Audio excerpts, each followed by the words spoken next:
Welcome back. It's me as always, Tristan Jerkovich, and this is my second reaction of the day.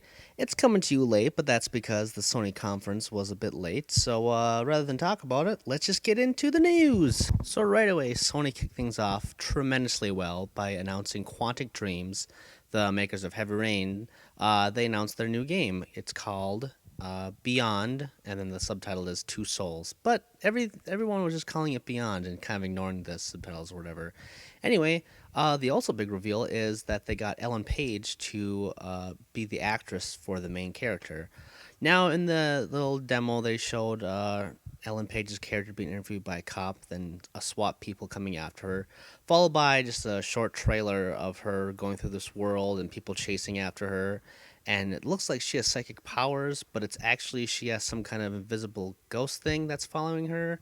And there's like looks like possession, some maybe firepower, and like a shield.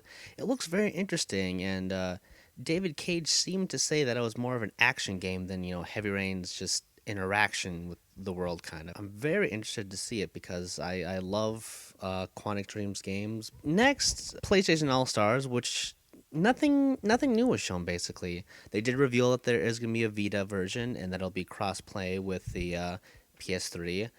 They did reveal that Big Daddy and Nathan Drake will be playable. As far as other Vita knows, there's a couple very subtle things about some integration with PS1 and some new apps coming to it, and I guess a Call of Duty called Classified is going to be coming to it, but no footage was shown. The only footage game that was shown was Assassin's Creed 3 Liberation, which is the first Assassin's Creed to be featuring a female protagonist, and it looks like it's going to be right around the same time as Assassin's Creed 3 of the late 1700s, and it looks like it's going to be taking place in New Orleans. Looked pretty cool. It was just a trailer, no gameplay shown, so that was unfortunate. Afterwards, they did show some more gameplay of Assassin's Creed 3 past what Ubisoft showed today, and it was very cool, actually. It looked like to be later in Connor's lifetime, where he was a ship captain, and he was sailing around the Caribbean, and it was ship combat. Though the water and all the physics from the boat looked gorgeous, though I hope it's not as bad as Assassin's Creed Revelations RTS elements. But other than that, it looked pretty cool.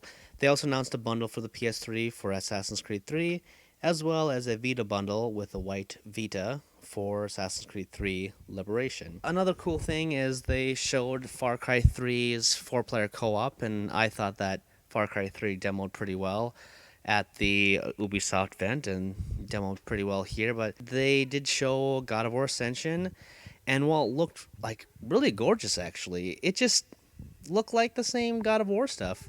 He still looked angry. The only thing was he pushed someone out of the way for once instead of just having him be brutally sacrificed. So that's something. Probably the best part of the show was the beginning with Beyond and the ending with, thankfully, The Last of Us. The demo showed it was very kind of slow in the beginning, just the two characters exploring the world. And then there's some combat shown for the first time. Basically, some marauders wandering this abandoned hotel. There's shooting elements, and everything was just very brutal. Like the melee combat was just blood everywhere, and then the shortage of bullets. It's very cool. And also, the girl that's with Joel, the main character, was doing, it seemed just like AI opportunities to hit the bad guys as well.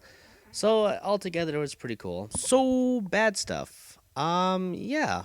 So the only game that was announced to be coming out this year, first party wise, was PlayStation All Stars. Other than that, March 13th, 2013 is when God of War is coming out. The Last of Us had nothing to do with the release date, and Beyond had no release date either. So while it had some good first party support, it didn't seem like there was a lot coming this year. And the Vita was practically the cold shoulder. There was nothing. They said that some games were coming to it, but no gameplay was shown. The only thing that was really demoed on stage was the PlayStation All Stars integration. And same thing with Assassin's Creed Liberation. It was a cool trailer and a cool announcement, but they didn't show off what it can do on the Vita for playing. Also, they did show some move stuff, and it was pretty bad. There's this thing called the Wonder Book, and it's supposed to be this augmented reality thing with books, and there's one in development called the Book of Spells, and it's being written by J.K. Rowling. So there's hope that it could be cool because she's pretty influential. Though the demo went very poorly, and it's a live demo, so screw ups will happen, but still, nothing intrigued me. It just felt like very forced. Also, there's some integration with like mobile apps and stuff that they talked about, and a lot of long winded talk about how the PlayStation brand is so big and whatnot, and just kind of a lot of small announcements, but nothing big. There was nothing new besides Beyond that was really revelationary. I think the PlayStation 3, fortunately, has done a job of selling things, so they don't have to worry about that. But since they didn't show anything for the Vita and hardly anything for the Move, I doubt the Move will sell anything this fall, and I think the Vita is going to continue to suffer. They really need to step up their game, and hopefully there'll be some Vita games on the show floor. But so there you have it, my brutally honest review of the Sony conference. Anyway, join me tomorrow for Nintendo's press conference, and let's hope they'll have some pretty big revelations.